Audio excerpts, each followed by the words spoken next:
Let me read this. This is amazing. I'm going to read this so you don't have to go buy the magazine. Because I think the only reason why they did this is like, well, we tried everything else. Why don't we try being against the president for a second, see if he buys a stupid magazine? Well, because remember, this is the same magazine whose editor said this. I mean, in a way, Obama's standing above the country, above the world. He's sort of God. He's That's Newsweek editor. Yeah, the front page, the cover of Newsweek is the one that made him the first gay president. We're all socialists now. Didn't they do the Halo? The series of Halo done several of Halos. Okay. So Neil Ferguson writes, I was a good loser 4 years ago. In the grand scheme of history, I wrote a day after Barack Obama's election as president. 4 decades is not an especially long time. Yet in this brief period, America has gone from assassination of Martin Luther King Jr. to Barack Obama. You may not be human if you fail to acknowledge this as a cause for great rejoicing. That's what he wrote. Despite having been, full disclosure, an advisor to John McCain, I acknowledged his opponent's remarkable qualities. His soaring oratory, his cool, hard-to-ruffle temperament, and his nearly faultless campaign organization. Yet but do you feel that even close to that now? I mean, I just see them just breaking down over and over and over again now. The question confronting the country nearly 4 years later is not who was the better candidate 4 years ago. It's whether the winner has delivered on his promises, and the sad truth is he has not. In his inaugural address, Obama promised not only to create new jobs, but to lay a foundation for growth. He promised to build roads and bridges and electric grids, and the digital lines that feed our commerce and bind us together.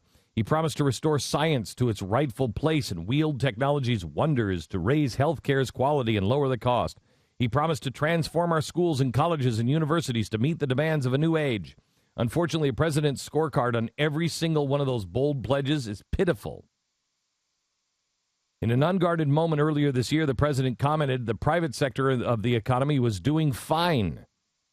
Certainly the stock market is well, up by 74% relative to the close on Inauguration Day 2009. But the total number of private sector jobs is still 4.3 million below January 2008. Meanwhile, a staggering 3.6 million Americans have been added to the Social Security Disability Insurance Program. One of the many ways unemployment is being concealed.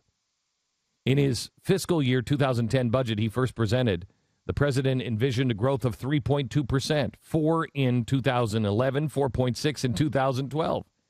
The actual numbers are 2.4% in 2010, 1.8% in 2011, and few forecasters expect it now to be much higher than 2.3 this year. Unemployment was supposed to be 6% by now. It has averaged 8.2% this year so far. Meanwhile, real median income household income has dropped more than 5% since June 2009. Think of that. Real median income has dropped 5%. Nearly 110 million Americans receive welfare benefits in 2011. Wow. Welcome to Obama's America.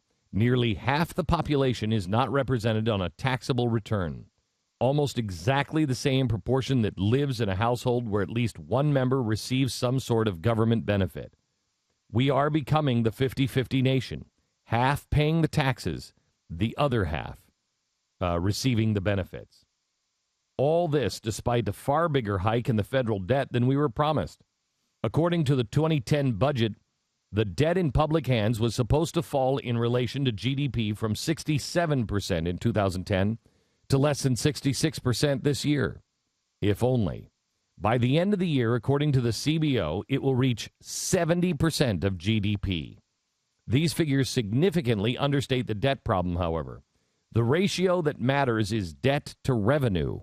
That number has leapt upward from 165% in 2008 to 262% this year.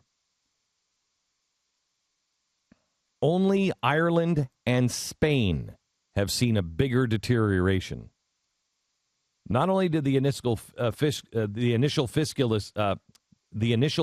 stimulus fade after the sugar rush of 2009, but the president has done nothing to close the long-term gap between spending and revenue. This is terrifying, this next part. His much-vaunted health care reform will not prevent spending on health programs from growing more than 5% of GDP today to 10%. Add the projected increase of the cost of Social Security, and you're looking at a total bill of 16% of the GDP 25 years from now. That's slightly less than the average cost of all federal programs and activities. What do you think?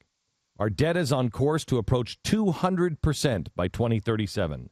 A mountain of debt that is bound to reduce growth even further. Even the figure underestimates the real debt burden. The most recent estimate for the difference between the net present value of federal government liabilities and the net present value of future federal revenues, the fiscal gap, is real number $222 trillion.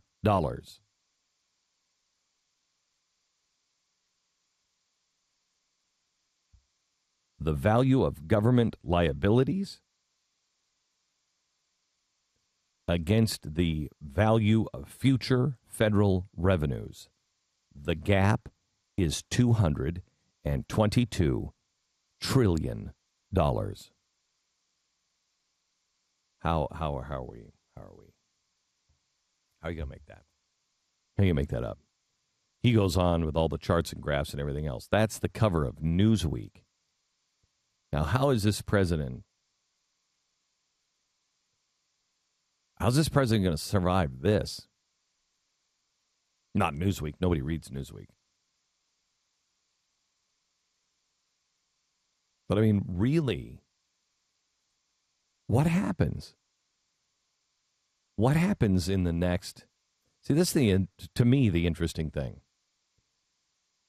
We have such a choice in front of us. We have a choice that is no less significant than the choice that America faced at the Civil War. Because we are a nation that is cut in half. We're a nation that is divided on direction. Am I going to take the handouts, or am I going to do it on my own? Do you want a big, huge federal government? New Washington Post survey says no. It's, what is it, Stu? 65% say they don't want a big, bloated federal government, that we already have too much regulation. The number is staggering. But you don't see that represented anywhere, except, I think, for Romney. Romney and Ryan are really starting to make some headway. Do you know, by the way, who is in charge of Romney's judges' picks? Do you know who he's putting in charge of that? You'll love this. Jay Sekulow. Oh, the guy from, what is it, ACLJ? Is that what it is? Yeah. If that guy is in charge of the picks for the next Supreme Court, that's really good. That's a really good sign.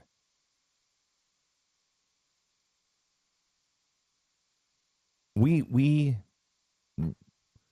have to make sure that we don't blur the line between our choices, because it is still pretty stark. Romney's not the guy I would have picked, but Romney may be the guy in the end to get it done. And they have huge differences between them. Just the difference between Supreme Court picks. The differences between, do you believe that the individual built it or not? Here's where you have to ask the president. You say you don't believe in that the average American built their own business. So if they didn't build their own business, then they need to pay more, because what built it were the federal roads, the government's roads, the highway system.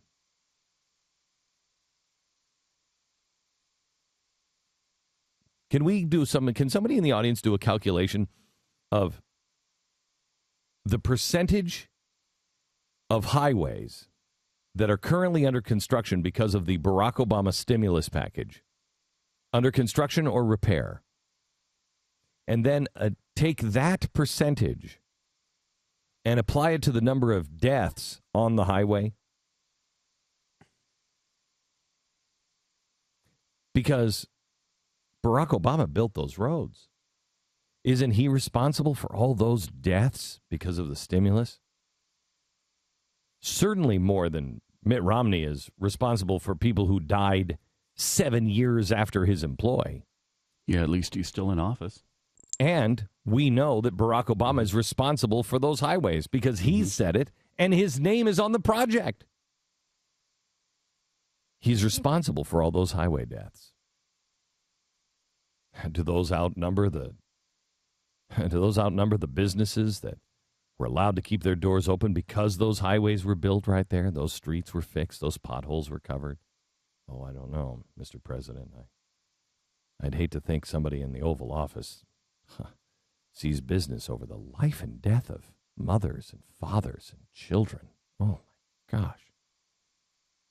Here I was worried about doctors cutting off the feet of people. Little did I know you were building a roadway just to kill people. Whew. The decision between the two is pretty easy, unless you get your news from Entertainment Tonight, which the president recognizes a lot of people do. And that's why he's targeting them. He's running out of stupid people.